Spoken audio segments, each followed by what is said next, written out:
Hello नमस्कार मेरे प्यारे साथियों। जैसा कि दोस्तों मैंने आपसे वादा किया था कि एनिमल अटेंडेंट एग्जाम 2024 राजस्थान पशु परिचर भर्ती परीक्षा 2024 के सिलेबस में दोस्तों जो आपका सेक्शन दिया गया है पशु पालन वाला, इस पशुपालन वाले सेक्शन के दोस्तों सभी टॉपिक दोस्तों यहाँ पे नोट करना। सभी टॉपिक मैंने दोस्तों आपसे वादा किया था कि भाई मैं यूट्यूब पर बिल्कुल फ्री ऑफ कॉस्ट दोस्तों आपको कंप्लीट करवाऊंगा। और दोस्तों आज की इसी क्रम में भाई आज के दोस्तों चौथी क्लास आपके सामने दोस्तों लेकर आया हूँ। जी हाँ मेरे प्यारे साथियों, इससे पहले 3 टॉपिक आपके कंप्लीट हो चुके हैं। अगर दोस्तों आपने नहीं देखा तो वीडियो के डिस्क्रिप्शन में दोस्तों आपको लिंक दे दूंगा, जाकर दोस्तों आप जरूर देख लेना। थ्योरी प्लस एमसीक्यू है दोस्तों, इस बात का ध्यान रखना। बहुत ही शानदार एक ऑथेंटिक सोर्स दोस्तों, ये एनसीईआरटी की दोस्तों बुक है। इस ऑथेंटिक सोर्स के द्वारा दोस्तों हम लाइन टू लाइन दोस्तों हम भाई है ना स्टडी करेंगे। और दोस्तों क्योंकि ये दोस्तों एनसीईआरटी की बुक में दोस्तों हूबहू टॉपिक दिया गया है जंतुओं में जनन। अब दोस्तों अक्सर स्टूडेंट का ये कंफ्यूजन रहता है कि सर पशुपालन में दोस्तों जंतुओं में जनन दिया गया है, पशुपालन वाले सेक्शन में जंतुओं में जनन टॉपिक दिया गया है, तो सर हमें क्या पशुओं में जनन पढ़ना चाहिए क्या, पशुओं में जनन पढ़ना चाहिए क्या? ये सबसे दोस्तों ज्यादा पूछे जाने वाला स्टूडेंट का सवाल है, पशुओं में जनन। ठीक है, तो दोस्तों मैं आपको बताना चाहता हूं पशुओं में जनन दोस्तों इसी टॉपिक के अंतर्गत आता है, जंतुओं में जनन। यहां पर देख लीजिए दोस्तों, प्रत्यक्ष में परिणाम की जरूरत नहीं है। मनुष्य, बिल्ली, कुत्ता, तितली, मुर्गी, गाय, मेंढक, ये सभी दोस्तों भेड़ बकरी सभी दोस्तों जंतुओं के अंतर्गत आते हैं। और दोस्तों यहां पर देख लीजिए एनसीईआरटी की बुक में दिया गया है जंतुओं में जनन। और दोस्तों आपको बाजार में पता नहीं दोस्तों क्या क्या रटवाया जा रहा है, भाई आपको जंतुओं में जनन नहीं पढ़ना है, पशुओं में जनन पढ़ना है, ऐसा कुछ भी नहीं है दोस्तों। मैं आपको पहले ही बता देता हूं, ठीक है ना। आपको दोस्तों वही पढ़ना है, मैं फिर से आपको दोस्तों बार बार बता रहा हूं जो दोस्तों आपकी बुक एनसीईआरटी में दोस्तों दिया गया है। अभी पढ़ लो दोस्तों, नहीं तो एग्जाम के दिन दोस्तों हाथ लगा के सिर पर दोस्तों रोओगे। मैं फिर से बता रहा हूं, ठीक है ना, क्योंकि दोस्तों आपको वही पढ़ना है जो आपके सिलेबस में है। भाई आपको ज्यादा दोस्तों ज्ञानी बनने की जरूरत नहीं है, आप पहले दोस्तों वो तो पढ़ लो जो आपके सिलेबस में टॉपिक दिया गया और जो एनसीईआरटी की बुक में हूबहू दोस्तों, ठीक है ना। और दोस्तों यहां पर देखिए कुत्ता भी है, तितली भी है, मुर्गी भी है, गाय भी है दोस्तों, है ना। तो ये सभी जंतु आते हैं दोस्तों, इसमें मनुष्य भी है। तो हम दोस्तों सभी दोनों प्रकार के जनन पढ़ेंगे, लैंगिक और अलैंगिक, ठीक है। तो चलिए दोस्तों शुरू करते हैं आज की इस क्लास का। दोस्तों पहला जो टॉपिक है वो क्या रहने वाला है, यहां पर देखिए दोस्तों हम सरसरी नजर से हम दोस्तों सबसे पहले देख लेते हैं जंतुओं में जनन। तो दोस्तों आपका सबसे पहले तो ये डाउट क्लियर हो चुका होगा कि जंतुओं में जनन या पशुओं में जनन एक ही बात है।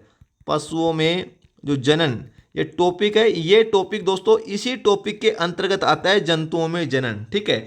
अगर दोस्तों आप जंतुओं में जनन पढ़ लेते हो तो आपका एकदम पूरा दोस्तों 100% टॉपिक क्लियर हो जाता है, ठीक है। अगर जंतुओं में केवल और केवल जंतुओं में जनन पढ़ते हो तो दोस्तों मैं मानता हूं आपका 25% टॉपिक भी दोस्तों क्लियर नहीं होगा, है ना। इसलिए दोस्तों आपको एनसीईआरटी की बुक से पढ़ना है। आज का दोस्तों देखिए एनसीईआरटी की बुक का 6ठा अध्याय है और आज की हमारी 4थी क्लास है, ठीक है। तो चलिए दोस्तों शुरू करते हैं। यहां पर देखिए दोस्तों सबसे पहले हम पढ़ते हैं, यहां पर दोस्तों नोट करना जनन की विधियां भाई, ठीक है। जंतुओं में जनन की दोस्तों हम विधियां पढ़ रहे हैं, नोट करना है यहां पर।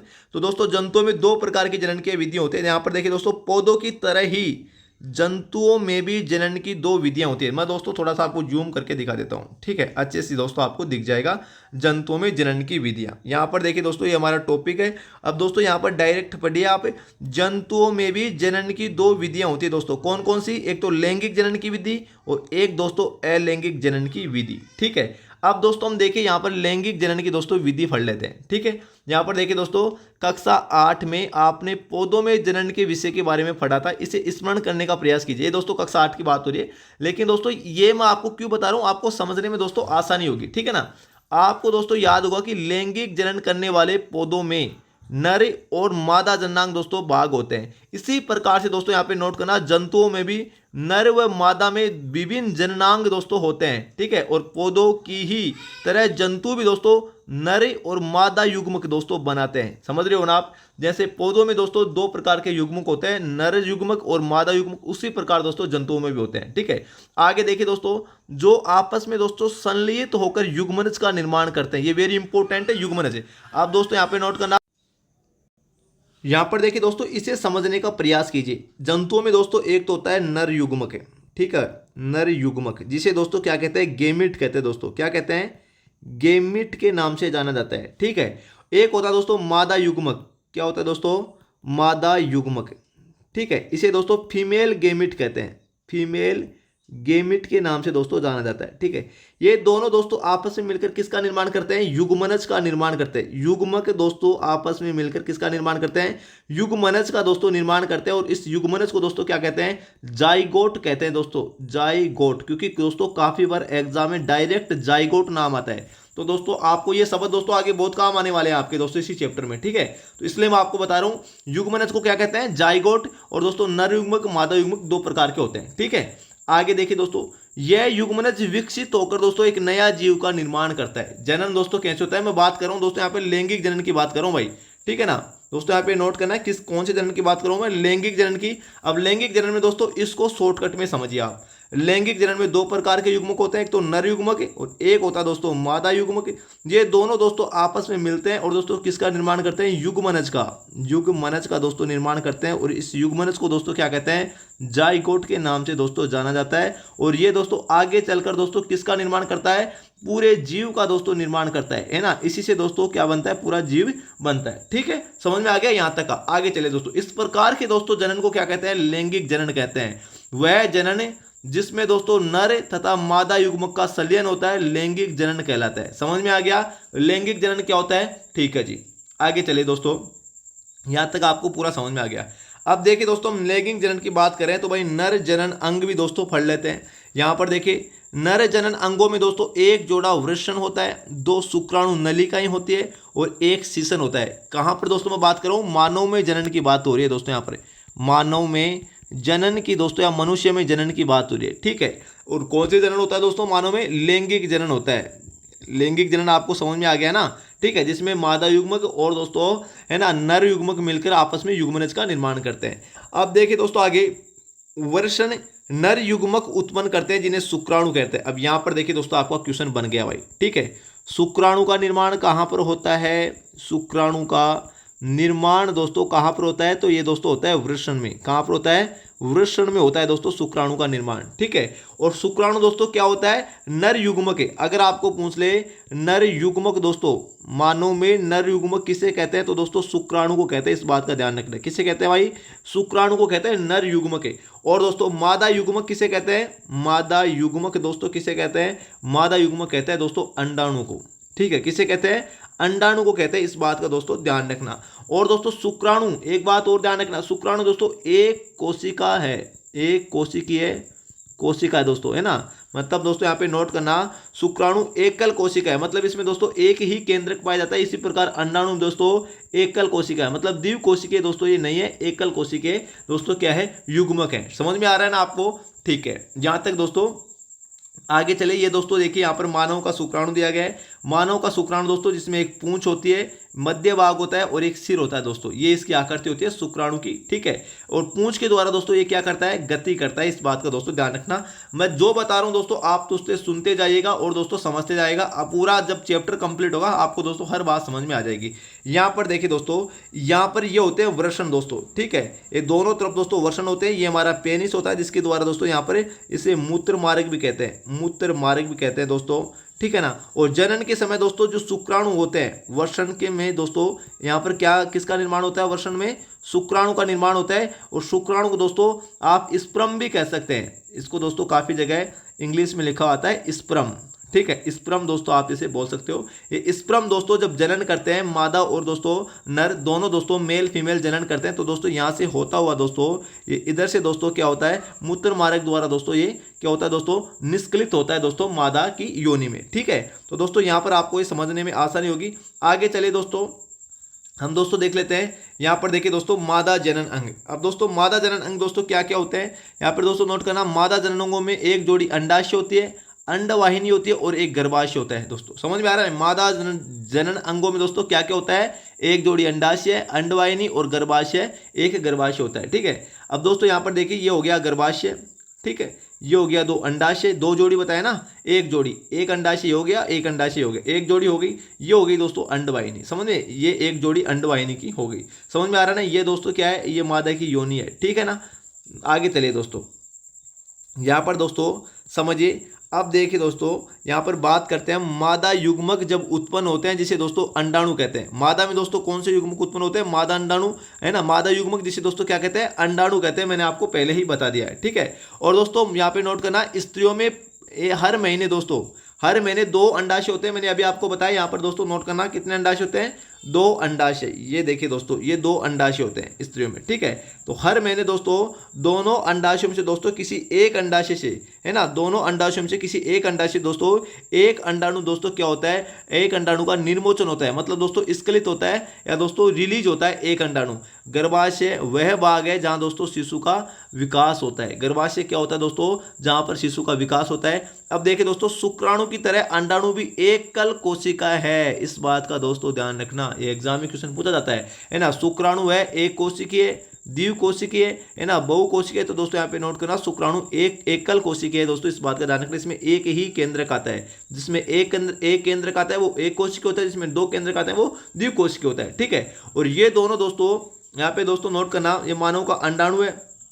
इसके पास दोस्तों ये देखिए निषेचन कैसा होता है दोस्तों? जब दोस्तों अंडाणु के पास दोस्तों शुक्राणु दोस्तों ये दोनों आपस में मिलते हैं, ठीक है। तो दोस्तों क्या बनता है? अभी मैंने आपको बताया ना, अंडाणु और शुक्राणु दोस्तों आपस में मिलकर दोस्तों किसका निर्माण करते हैं? युग्मनज का दोस्तों। ये हो गया आपका युग्मनज, ठीक है। ये दोनों दोस्तों यहाँ पर आकर मिल जाते हैं, केंद्रक संलित हो जाता है। और इस प्रक्रिया को दोस्तों टोटल को क्या कहते हैं? निषेचन कहते हैं दोस्तों। इस बात का ध्यान रखना, क्या कहते हैं? निषेचन, या दोस्तों इसको लैंगिक जनन कहते हैं। लैंगिक जनन कहते हैं, ठीक है। समझ में आपका पूरा एकदम कंसेप्ट क्लियर हो चुका होगा। आगे देखिए दोस्तों, यहाँ पर देखिए दोस्तों, मैं आपको कुछ इंपॉर्टेंट बात बता देता हूँ, नोट करना। निषेचन जनन प्रक्रम का पहला चरण दोस्तों, जिसमें शुक्राणु और अंडाणु का संलयन होता है। जब शुक्राणु अंडाणु के संपर्क में आते हैं तो इनसे दोस्तों एक शुक्राणु और अंडाणु के साथ संलयन हो जाता है। और दोस्तों शुक्राणु और अंडाणु का यह संलयन क्या कहलाता है? निषेचन कहलाता है। मैं दोस्तों आपको पहले ही बता चुका हूं, जब शुक्राणु और अंडाणु आपस में मिलते हैं तो किसका निर्माण करते हैं भाई? युग्मनज का निर्माण करते हैं, जाइगोट का निर्माण करते हैं। और दोस्तों ये प्रक्रिया क्या कहलाती है? निषेचन की प्रक्रिया कहलाती है, ठीक है। और इस पूरे प्रोसेस को क्या कहते हैं? लैंगिक जनन कहते हैं। समझ में आ गया आपको? आगे देखिए दोस्तों, यहां पर देखिए दोस्तों क्या बोल रहा है भाई? निषेचन हो गया। निषेचन के समय शुक्राणु और अंडाणु संलयित होकर एक हो जाते हैं और निषेचन के परिणाम स्वरूप किसका निर्माण होता है? युग्मनज का। मैं आपको पहले ही बता चुका हूं। आगे देखिए, निषेचन के प्रक्रम में स्त्री, मतलब दोस्तों फीमेल के अंडाणु और नर के दोस्तों या पिता के शुक्राणु का संयोजन होता है। ये बात दोस्तों आप सबको मालूम है। अतः दोस्तों नई संतति में कुछ लक्षण अपनी माता से आते हैं और कुछ लक्षण अपने पिता से आते हैं, जो वंशानुगत होते हैं। अपने भाई अथवा बहन को देखिए दोस्तों, उनके जो चेहरे दोस्तों, हाथ पांव है, वो अपने माता पिता से मिलते हैं। क्यों दोस्तों? क्योंकि दोस्तों नर और दोस्तों जो मादा युग्मक होते हैं उनके लक्षण दोस्तों वंशानुगत होते हैं, अपने माता पिता से हमारे के अंदर आते हैं, ठीक है। आगे देखिए दोस्तों, वह निषेचन जो मादा के शरीर के अंतर्गत होता है, दोस्तों यहाँ पे नोट करना, वह निषेचन जो मादा के शरीर के अंदर होता है आंतरिक निषेचन कहलाता है। जैसे दोस्तों मनुष्य में इसी प्रकार का निषेचन होता है, गाय में भी इसी प्रकार का निषेचन होता है, और कुत्ते में भी इसी प्रकार का निषेचन होता है, और दोस्तों मुर्गी में भी इसी प्रकार का निषेचन होता है। तो आंतरिक निषेचन दोस्तों इनमें होता है, ये नोट कर लेना, ठीक है। आगे देखिए दोस्तों हम बाह्य निषेचन भी पढ़ेंगे। इससे पहले देखिए दोस्तों, यहाँ पर मैं आपको कुछ बात बता देता हूँ। परखनली शिशु क्या है दोस्तों? परखनली शिशु, यहाँ पर देखिए दोस्तों, जब मादा दोस्तों, मादा, यहाँ पे दोस्तों नोट करना, मैं दोस्तों बात कर रहा हूँ, जब दोस्तों जब जनन दोस्तों मादा के शरीर के बाहर होता है, मादा के शरीर के बाहर होता है दोस्तों, या निषेचन दोस्तों मादा के शरीर के बाहर होता है, ठीक है ना। तो उस जनन को दोस्तों, उस जनन से पैदा हुए शिशु को क्या कहते हैं? प्रखनली शिशु कहते हैं। इसे दोस्तों यहाँ पर समझने की प्रयास कीजिए। यहाँ पर देखिए दोस्तों, कुछ स्त्रियों की अंडवाहिनी अवरुद्ध हो जाती है, मतलब दोस्तों काम नहीं करती, या दोस्तों रुक जाती है, या कुछ दोस्तों प्रॉब्लम हो जाती है अंडवाहिनी में। ऐसी स्त्रियां शिशु उत्पन्न करने में असमर्थ होती हैं, क्योंकि निषेचन के लिए दोस्तों शुक्राणु मार्ग अवरुद्ध होने के कारण दोस्तों अंडाणु तक नहीं पहुंच पाते, ठीक है। ऐसी स्थिति में दोस्तों डॉक्टर होता है, वो ताजा शुक्राणु एवं दोस्तों यहाँ पे नोट करना, ताजा अंडाणु और शुक्राणु एकत्रित करके दोस्तों उचित माध्यम में कुछ घंटों के लिए दोस्तों एक साथ रख देता है, जिसे आईवीएफ कहते हैं। आईवीएफ का दोस्तों पूरा नाम याद रखना, इन विट्रो फर्टिलाइजेशन। यहाँ पे नोट करना क्या नाम है? In vitro fertilization. मैं यहाँ पे लिख देता हूँ, इन विट्रो फर्टिलाइजेशन, ठीक है। अब देखिए दोस्तों, आपको भाई ये थ्योरी तो इस सरसरी नज़र से दोस्तों पढ़नी पड़ेगी भाई, आधा घंटा का काम है दोस्तों, लेकिन आपको पढ़ लो, मैं अभी बता रहा हूँ, ये एनसीईआरटी की बुक है, ठीक है। यहाँ से दोस्तों आपको समझ में अच्छी तरीके से आएगा। और इस प्रकार से दोस्तों जो उत्पन्न हुआ शिशु होता है वो प्रखनली शिशु कहलाता है, ठीक है। आगे देखिए दोस्तों, हमने आंतरिक जनन तो पढ़ लिया किस किस में होता है। अब दोस्तों बाह्य जनन क्या होता है? बाह्य जनन दोस्तों किस में होता है? मेंढक में होता है। मेंढक में दोस्तों क्या होता है कि मेंढक में जो मादा मेंढक होती है वो दोस्तों अंडे देती है, डायरेक्ट दोस्तों शिशु पैदा नहीं करती, जिस प्रकार दोस्तों कुत्ता करता है, गाय करती है ना। ये क्या देती है दोस्तों? अंडे देती है। और दोस्तों नर मेंढक होता है ना, वो अपने शुक्राणु दोस्तों पानी के अंदर, दोस्तों इनमें जनन कहां पर होता है? पानी के अंदर, पानी के अंदर। मेंढक में जनन दोस्तों कहां पर होता है? मेंढक में निषेचन की क्रिया कहां पर होती है? पानी के अंदर। क्योंकि दोस्तों मादा के अंडे और दोस्तों मादा मेंढक के अंडे और दोस्तों नर हमारे दोस्तों मेंढक के जो शुक्राणु होते हैं वो दोस्तों कहां पर मिलते हैं? आपस में पानी के अंदर मिलते हैं। और दोस्तों यहाँ पर दोस्तों नोट करना, प्रत्येक शुक्राणु अपनी पूंछ की सहायता से दोस्तों जल में इधर उधर तैरते रहते हैं, ठीक है। और शुक्राणु अंड कोशिका के संपर्क में जैसे ही आते हैं, जिसके फलस्वरूप दोस्तों निषेचन होता है, तो निषेचन की प्रक्रिया कहां पर हो रही है? पानी के अंदर। इस प्रकार दोस्तों निषेचन में नर और मादा युग्मक का संलयन हो जाता है। ये शरीर के बाहर होता है, मादा शरीर के बाहर दोस्तों जो जनन होता है उसको बाह्य निषेचन कहते हैं। ये किस किस में होता है? मछलियों में होता है, स्टारफिश में होता है, जलीय प्राणियों में होता है ना, जिसमें दोस्तों हमारा मेंढक भी आता है, ठीक है। आगे देखिए दोस्तों, यहाँ पर देखिए दोस्तों, ये भ्रूण का परिवर्तन हो गया, ये कुछ इतना इंपॉर्टेंट नहीं है। इसके आगे दोस्तों मैं आपको बता देता हूँ। आगे देखिए दोस्तों, ये इंपॉर्टेंट है, यहाँ पे दोस्तों नोट करना, जरायुज और अंडपरजक जंतु दोस्तों क्या होते हैं? भाई ये टॉपिक भी दोस्तों जंतुओं में जनन वाले टॉपिक के अंतर्गत ही आता है, ये वाला टॉपिक ध्यान रखना। अब देखिए दोस्तों, यहाँ पे नोट करना, वह जंतु जो सीधे ही शिशु को जन्म देते हैं जरायुज जंतु कहलाते हैं। जैसे दोस्तों गाय, भैंस, मानव हो गया, है ना, इसके अलावा कुत्ता, है ना, ये सभी दोस्तों क्या है ना, जरायुज जंतु होते हैं। और वे जंतु जो अंडे देते हैं डायरेक्ट, जैसे दोस्तों अभी आपने पढ़ा मेंढक, है ना, जलीय जीव, वे सभी दोस्तों छिपकली भी अंडा देते हैं ना, ये वो सभी जंतु क्या कहलाते हैं? अंडपरजक जंतु कहलाते हैं। वेरी इंपॉर्टेंट भाई, नोट कर लेना, ठीक है ना। यहाँ पर देखिए मेंढक हो गया, छिपकली होगी, तितली हो गई, है ना, मुर्गी भी दोस्तों क्या होती है? अंडपरजक जंतु में आती है दोस्तों, इस बात का ध्यान रखना। कौवा आ गया, ठीक है, ये सभी दोस्तों क्या होते हैं? अंडपरजक जंतु होते हैं। आगे देखिए दोस्तों, यहां पर देखिए दोस्तों, यहाँ पे नोट करना, देखिए मुर्गी में भी आंतरिक निषेचन होता है। मुर्गी में निषेचन कैसा होता है दोस्तों? आंतरिक निषेचन। लेकिन दोस्तों मुर्गी अंडा देती है, इस बात का ध्यान रखना, ये अंडपरजक जंतु है। अंडपरजक क्या है दोस्तों? जंतु है मुर्गी, ठीक है, इसमें कंफ्यूजन नहीं होना है, ठीक है। परंतु क्या मनुष्य और गाय की तरह मुर्गी भी बच्चों को जन्म देती है क्या? नहीं दोस्तों, ये बात क्या है? ये गलत है दोस्तों। आगे देखिए दोस्तों, निषेचन के दौरान फौरन बाद ही युग्मनज लगातार दोस्तों विभाजित होता रहता है और दोस्तों आगे जाकर पूरे जीव का दोस्तों निर्माण कर देता है, ठीक है। आगे इसमें देखिए दोस्तों क्या बता रखा है, कठोर कवच के पूर्ण रूप दोस्तों कठोर कवच के पूर्ण रूप से बन जाने के बाद दोस्तों मुर्गी के अंडे का क्या होता है? निर्मोचन होता है, ठीक है। मतलब मुर्गी के अंडे का जो कवच होता है दोस्तों, जो कैल्शियम का बना होता है, वो पूरे एकदम दोस्तों बन जाने के बाद ही मुर्गी अपने अंडे को रिलीज करती है। और दोस्तों यहाँ पर नोट करना, सबसे इंपॉर्टेंट बात है यहाँ पे दोस्तों, ये लाइन नोट करना, मुर्गी के अंडे को चूजा बनने में लगभग 3 सप्ताहों का दोस्तों क्या लगता है? समय लगता है। ये बात नोट कर लेना भाई, इंपॉर्टेंट है, ठीक है। इसके आगे देखिए दोस्तों, मुर्गी उष्मायन के लिए अंडों पर बैठे रहती है, मतलब दोस्तों सहने के लिए अंडों पर बैठती है, तभी दोस्तों क्या लगता है? अंडे से बाहर चूजा आता है। और दोस्तों अंडे के अंदर चूजे का विकास इसी अवधि में होता है। और इस अवधि को दोस्तों क्या कहते हैं? अरे अंडे के अंदर जब चूजा का विकास होता है ना, इस अवधि को दोस्तों क्या कहते हैं? इसको दोस्तों इनक्यूबेशन अवधि कहते हैं, इनक्यूबेशन अवधि कहते हैं। वेरी इंपॉर्टेंट है, रट लेना, ठीक है। आगे देखिए दोस्तों, यहाँ पर दोस्तों नोट करना भाई, यहाँ पर कुछ जंतुओं के अंडों का अवलोकन करना सरल है। यहाँ पर देखिए दोस्तों, परंतु आप गाय, कुत्ता, बिल्ली, ये सभी दोस्तों अंडे नहीं देते, इस बात का ध्यान रखना। तो ये क्या है दोस्तों, है ना, ये क्या है दोस्तों? जरायुज जंतु के अंतर्गत आते हैं, ठीक है। यहाँ पर देखिए दोस्तों, जन्म शिशु को ही जन्म देती है, ये जरायु जंतु के उदाहरण, समझ रहे हो ना, वही बात आ गई घूम फिर के। आगे देखिए दोस्तों, यहाँ पर देखिए दोस्तों, ये होगी मेंढक की बात। मेंढक में दोस्तों क्या होता है? देखिए मेंढक में अंडे प्रारंभ, मेंढक अंडे देता है तो दोस्तों अंड प्रजनक जंतु है, ठीक है ना। निषेचन कहाँ पर होता है? पानी में होता है। आगे देखिए, अंडे से प्रारंभ वयस्क बनने की विभिन्न अवस्थाओं को दोस्तों दर्शाया गया। यहाँ पर देखिए, अंडा से दोस्तों क्या निकलता है? टेडपोल निकलता है। मतलब दोस्तों अगर आपको पूछ ले कि दोस्तों मेंढक के लार्वा को दोस्तों क्या कहते हैं? लार्वा को क्या कहते हैं? तो दोस्तों ये लार्वा होता है ना, मेंढक के अंडों से जो दोस्तों निकलता है, मेंढक के अंडों से अंडों से दोस्तों जो निकलता है उसे दोस्तों क्या कहते हैं, लार्वा। और इस लार्वा को दोस्तों क्या कहा जाता है, टेडपोल कहते हैं। तो मेंढक के लार्वा को टेडपोल कहते हैं और टेडपोल से दोस्तों किसका निर्माण होता है, वैक्स का।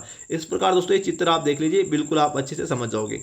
यहाँ पर देखिए दोस्तों, ये मेंढक अब अंडे दिया और अंडे से दोस्तों जो निकला ना उसको दोस्तों क्या कहते हैं, टेडपोल कहते हैं। इस बात का ध्यान रखना, ये लार्वा है। अंडों से दोस्तों जो लार्वा निकलता है उसे क्या कहते हैं, टेडपोल। और ये दोस्तों थोड़ा सा आगे जाकर वैक्स हो जाता है और वैक्स होने के बाद मेंढक में रूपांतरित हो जाता है। इस प्रकार दोस्तों ये चक्कर चलता रहता है। समझ में आ गया आपके।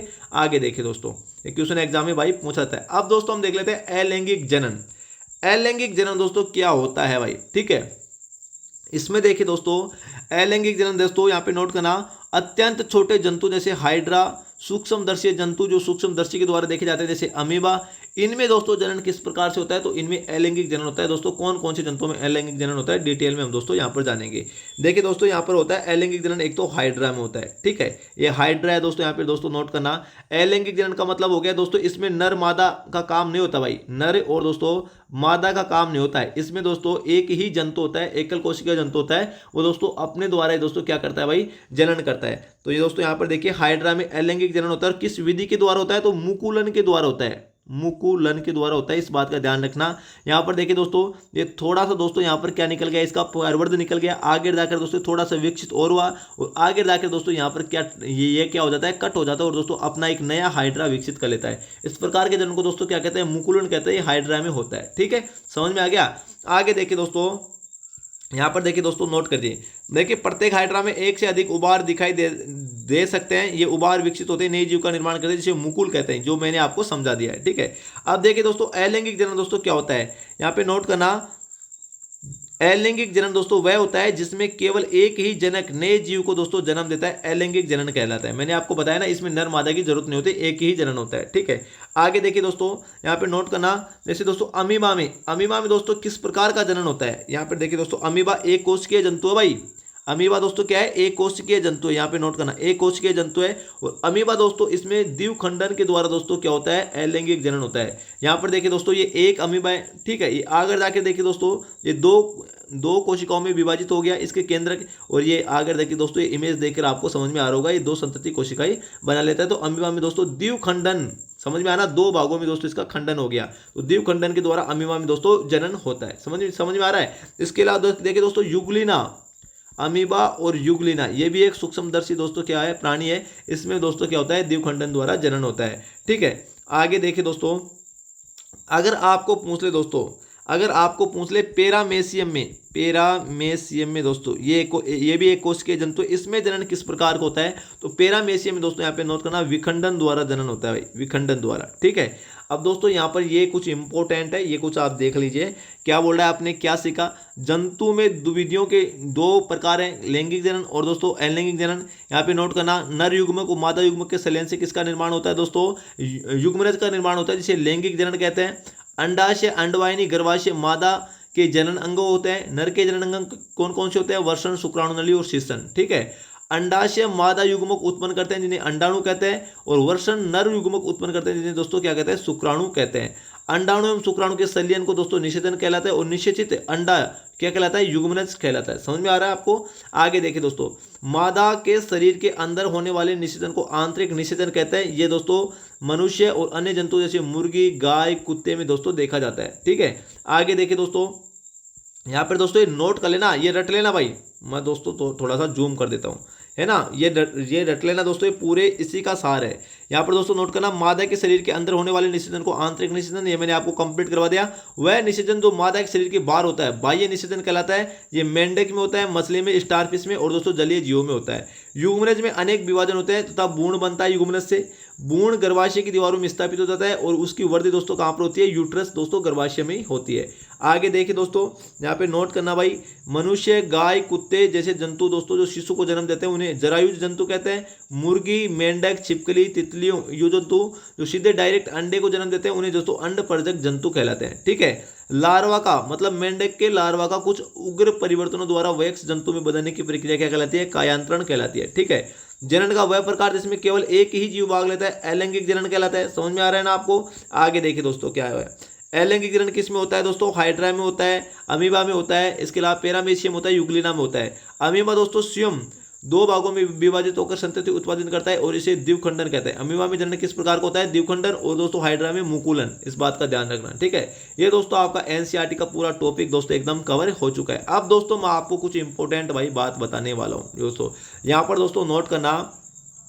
मैं दोस्तों आपको कुछ इंपॉर्टेंट भाई फैक्ट बताने वाला हूँ, यहाँ पे नोट करना। अगर दोस्तों आपको ये जो आपका पशुपालन वाला है, जो पशुपालन वाला दोस्तों जो सेक्शन है ना आपका, इसके दोस्तों कंप्लीट अगर आपको एमसीक्यूज चाहिए ऑथेंटिक सोर्स के द्वारा, तो दोस्तों हमारी जो टेस्ट सीरीज है 99 रुपये में दोस्तों, ये दोस्तों 20 सितंबर के बाद भाई 149 रुपये की हो जाएगी। 20 सितंबर के बाद की मैं बात कर रहा हूँ, ठीक है। अभी दोस्तों आपको 99 रुपये में 75% ऑफ है। हम दोस्तों पूरा सिलेबस, जिसमें पूरा राजस्थान जी के आएगा, है ना, जनरल साइंस, मैथमेटिक्स, ये सभी दोस्तों आपको कवर किया गया है पूरा सिलेबस।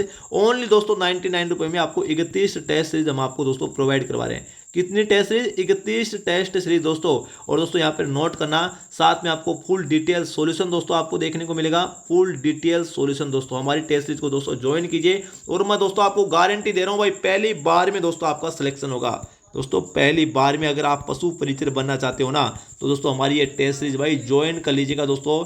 वेरी इंपॉर्टेंट दोस्तों, यहाँ से भाई आपको दोस्तों क्वेश्चन देखने को मिलेंगे, मैं गारंटी दे रहा हूँ, बिल्कुल एक ऑथेंटिक सोर्स के। आपको करना क्या है? आपको दोस्तों Q50 जीके क्लासेज का ऐप डाउनलोड करना है। Q50 जीके क्लासेज का दोस्तों ऐप डाउनलोड करना है, और इस ऐप का लिंक दोस्तों वीडियो के डिस्क्रिप्शन में आपको दे दूंगा, वहां से दोस्तों आप डायरेक्ट डाउनलोड करना। फिर भी दोस्तों अगर आपको कोई कंफ्यूजन रहता है तो आप इन नंबरों पे दोस्तों कॉल कर लेना, 9660039503, व्हाट्सअप कर देना। हम दोस्तों आपको डायरेक्ट लिंक सेंड कर देंगे हमारी एप्लीकेशन का। केवल और केवल दोस्तों 99 रुपये में आपको 31 टेस्ट सीरीज दोस्तों हम आपको प्रोवाइड करवा रहे हैं भाई। Full detail solution, demo test series भी अवेलेबल है। डेमो टेस्ट सीरीज दोस्तों आप जरूर ज्वाइन करना। डेमो टेस्ट सीरीज बहुत ही बेहतरीन, और भाई गारंटी दे रहा हूँ, राजस्थान में ऐसी कोई कोचिंग संस्था नहीं है जो हमारी टेस्ट सीरीज का दोस्तों मुकाबला कर सके। यूनिक, ऑथेंटिक और एक जेन्युइन कंटेंट द्वारा दोस्तों बनाई गई टेस्ट सीरीज, जिसमें पूरा सिलेबस दोस्तों आपका कवर किया गया है। पूरे 6 सेक्शन आपके सिलेबस में, पूरे 6 के 6 सेक्शन दोस्तों पूरे कंप्लीट किए गए हैं। राजस्थान जीके पूरा दोस्तों, इसके अलावा general science, mathematics, current affairs, पशुपालन वाला टॉपिक पूरा एकदम दोस्तों कंप्लीट किया गया है। प्रत्येक टेस्ट सीरीज में 150 क्वेश्चन रहेंगे भाई, ठीक है। तो आपको मैं स्क्रीन पर जो नंबर बता रखा हूँ 9660039503 पर दोस्तों आप कॉल कर लेना, व्हाट्सअप कर देना, हम आपको पूरी डिटेल और समझा देंगे। इस चैप्टर के दोस्तों एमसीक्यूज भी दोस्तों आपको डिस्कशन में देखने को मिल जाएंगे, ठीक है। इसके अलावा देखिए दोस्तों हमारी टेस्ट सीरीज में देखने को मिलेंगे, और जो बाकी के 3 जो आपके टॉपिक हो चुके हैं उनका लिंक दोस्तों वीडियो के डिस्क्रिप्शन में आपको दे रखा हूँ, वो जाकर आप देख लेना। आज के लिए दोस्तों इतना ही, तब तक के लिए जय हिंद, जय भारत, थैंक यू।